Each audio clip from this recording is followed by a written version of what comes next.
Good morning दोस्तों, जय हिंद, अस्सलाम वालेकुम, सत श्री अकाल, आदाब। कैसे हैं आप लोग?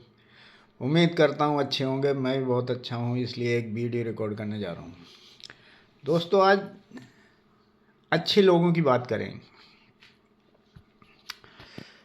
दोस्तों, मैं जानता हूँ समाज में बुरे लोग बहुत हैं और अच्छे लोग भी हैं, जिनकी अच्छाइयाँ होती हैं जिनके अंदर, और वो अच्छाइयाँ लोगों को प्रभावित करती हैं। मैं भी कई लोगों से प्रभावित हूँ। जैसे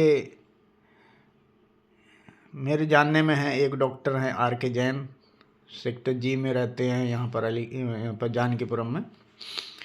और एक और डॉक्टर हैं डॉक्टर प्रवीण कुमार, वो उधर अलीगंज में रहते हैं और बहुत ही अच्छे इंसान हैं, अच्छी बात करते हैं। और डॉक्टर जैन भी बहुत अच्छे इंसान हैं, अच्छी बात करते हैं। और जो पेशेंट आ जाए इन लोगों के पास, तो ये उसकी हेल्प भी करते हैं। डॉक्टर जैन भी ऐसे हैं, अगर कोई गरीब आदमी आ जाए तो उसकी पूरी हेल्प करेंगे और बहुत मिनिमम पैसा ले लेते हैं, उसमें इलाज भी कर देते हैं। ये पेट के डॉक्टर हैं, स्टोमक। और ये डॉक्टर प्रवीण कुमार है, ये सर्जन है, ये ऑपरेशन वगैरह करते हैं। तो ये बहुत दिन से मैं इन लोगों को जानता हूँ। और भी डॉक्टर जो हैं, एक आलमबाग में डॉक्टर बैठते हैं, उनका नाम नहीं है, तो मुस्लिम है। वो MBBS उन्होंने किया और उन्होंने ये सोच के क्लिनिक डाला कि मैं सरकारी नौकरी करूँगा तो लोगों का भला कम कर पाऊँगा, और प्राइवेट क्लिनिक खोलूँगा तो उसमें सस्ते दाम पर सस्ते इलाज करूँगा लोगों का। तो मैं उनसे बहुत इम्प्रेस हुआ। और ये डॉक्टर जैन है, डॉक्टर प्रवीण कुमार हैं। और भी डॉक्टर होंगे, ऐसा नहीं है यही डॉक्टर हैं दो लोग, और भी डॉक्टर होंगे जो। और इंडिया में बहुत सारे ऐसे डॉक्टर हैं जो 50 रुपये में, 10 रुपये में, 20 रुपये में इलाज करते हैं और पैसा ज़्यादा पेशेंट से नहीं चार्ज करते। तो दोस्तों, ऐसे डॉक्टरों के लिए सलूट है। हम लोगों को इनकी कदर करना चाहिए, इनको अप्रिशिएट करना चाहिए, जिससे इनको लगे कि मैं जो कर रहा हूँ लोग अप्रिशिएट करते हैं ना दोस्तों। तो और भी इंसान जो डॉक्टर नहीं हैं और कामों से जुड़े हुए हैं और फील्ड से जुड़े हैं, एक मेरे संपर्क में आए हैं MP तिवारी। वो तिवारी इतने अच्छे हैं, बहुत ही अच्छे हैं, मेरे लिए तो बहुत अच्छे हैं दोस्तों। बहुत मेरे से रिस्पेक्टेबल बात करते हैं, बहुत अच्छी बात करते हैं। तो ऐसे इंसान समाज में हैं, इसकी वजह से हमारा समाज चल रहा है। समाज इसकी वजह से चल रहा है। कई बार आपने सुना होगा बोलते हुए कि बहुत कुछ अच्छे लोगों की वजह से दुनिया चल रही है। तो ये भी सही बात है, बहुत अच्छे लोगों की वजह से ही दुनिया चलती है दोस्तों।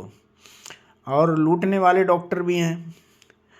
हार्ट के बहुत सारे डॉक्टर ऐसे हैं, एक बार पहुंच जाओ आप, गिरा लेंगे आपको, हैं। जितना भी महंगी दवाई होगी, जितना महंगा इलाज करना हो करेंगे, हैं। तो और भी बहुत सारे हैं डॉक्टर जो महंगी महंगी दवाइयाँ लिखते हैं अपने फ़ायदे के लिए। वो उनको फार्मास्यूटिकल कंपनियां जो हैं एडवर्टाइज वगैरह देती हैं, तो उनको फ़ायदा मिलता है, तो वो उनसे फ़ायदा लेते हैं। तो मैं बुरे लोगों की बात नहीं कर रहा हूँ, और ये डॉक्टरों की बात इसलिए ज़्यादा करता हूँ कि हमारे ज़िंदगी से जुड़े फैसले होते हैं इनके। क्योंकि ये अगर सही फैसला लेते हैं तो हमारी जान बच जाती है।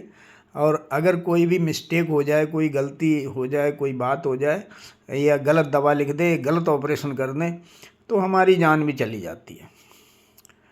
तो ये लोग हमारी लाइफ में बहुत ही इम्पोर्टेंट हैं हमारी लाइफ के लिए। और जो लोग ज़्यादा पैसा कमाते हैं, ज़्यादा बोझ डाल देते हैं पेशेंट के ऊपर। उनसे मेरी गुजारिश है दोस्तों कि डॉक्टर साहब पैसा कमाइए, पैसा कमाना ज़रूरी है, नहीं कमाओगे तो आपका घर कैसे चलेगा। लेकिन थोड़ा ध्यान रखिए कि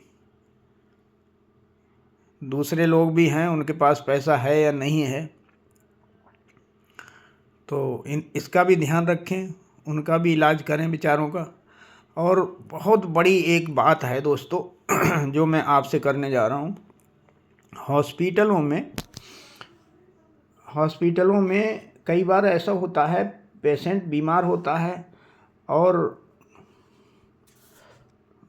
मर जाता है, बाय चांस उसकी मौत हो जाती है, चाहे वो बीमारी की वजह से, चाहे गलत दवा की वजह से हो जाती है, कुछ मौत हो जाती है।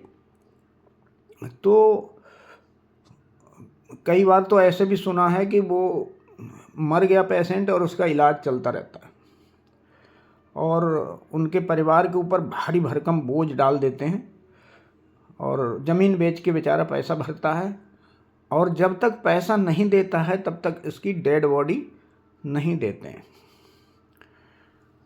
और बहुत बवाल मैंने देखे, मेरे सिक्योरिटी वगैरह लगी रहती है तो देखते हैं, बहुत बवाल झेलना पड़ता है, वो लड़ाई झगड़ा हो जाता है। तो हॉस्पिटल वालों से मेरी ये बहुत बड़ी गुजारिश है, डॉक्टरों से गुजारिश है कि प्लीज़ अगर किसी का पेशेंट मर जाए, उसकी डेथ हो जाती है, उसकी जान चली जाती है, तो कम से कम इतनी मेहरबानी करें कि मरने पर उससे चार्ज ना लें। अगर पेशेंट हॉस्पिटल में मर जाता है उससे दोस्तों चार्ज ना लें, कहना जो भी बिल है उसको हमने छोड़ दिया। कमाई तो होती रहेगी दोस्तों, कमाई तो चलती रहेगी। ज़रूरी नहीं है आप एक पेशेंट की ज़मीन बिकवा दिया, परिवार की ज़मीन बेच दिया, बेचारा मर भी गया और ज़मीन बेच के आपको पैसा भी भरे, ये बहुत गलत है। सरकार को ये एक कानून बनाना चाहिए, किसी भी हॉस्पिटल में, प्राइवेट हॉस्पिटल में अगर पेशेंट की डेथ हो जाती है, पेशेंट मर जाता है, तो उसको निःशुल्क डिस्चार्ज कर दें, उसकी डेड बॉडी सौंप दें बेचारे को और घर वाले सुकून से उसको ले जाएं और उसका जो क्रियाक्रम होता है, दाह संस्कार होता है, जो भी होता है वो कर पाएँ। ये मेरी गुजारिश है सभी हॉस्पिटल वालों से। और सरकार ये कानून ज़रूर बनाए जिससे लोग इसका नाजायज़ फ़ायदा ना उठा पाएँ और गरीब ना हो। क्योंकि इंसान किसी का मर जाता है वो पहले ही परेशान होता है और उससे आप ज़मीन बिचवा के या बहुत बड़ा कर्जा लेके पैसा भरवाते हैं, बहुत शर्मनाक बात है दोस्तों। मेरी बात से अगर आप सहमत हों तो मेरे वीडियो को लाइक करें, सब्सक्राइब करें, शेयर करें और कमेंट में यस नो लिखें, जय हिंद ज़रूर लिखें दोस्तों, क्योंकि हमारा देश है, हम अपने देश के लिए सलूट करते हैं और जय हिंद बोलते हैं। ठीक है दोस्तों। और हमारी जनता नंबर 1 पे है, जनता के बाद देश है, क्योंकि जनता ही नहीं होगी तो देश कहाँ से होगा। जो मैंने नारा अपना दिया था दोस्तों, जय किसान, जय जवान, जय विज्ञान, इस तरह की बात। क्योंकि जय पहले नारा था, जय जवान जय किसान। तो मैं सोचता हूँ अगर किसान नहीं होगा तो बच्चा कहाँ से पैदा होगा, बच्चा नहीं पैदा होगा तो जवान कैसे बनेगा। तो पहले किसान है फिर जवान है ना दोस्तों। अब मैं वीडियो इतना यहाँ पर समाप्त करता हूँ। मेरी बात पसंद आए तो लाइक शेयर सब्सक्राइब ज़रूर करें, कमेंट ज़रूर करें, मैं अच्छा बता रहा हूँ या गलत बता रहा हूँ। सबका स्वागत है दोस्तों। बाय बाय, जय हिंद।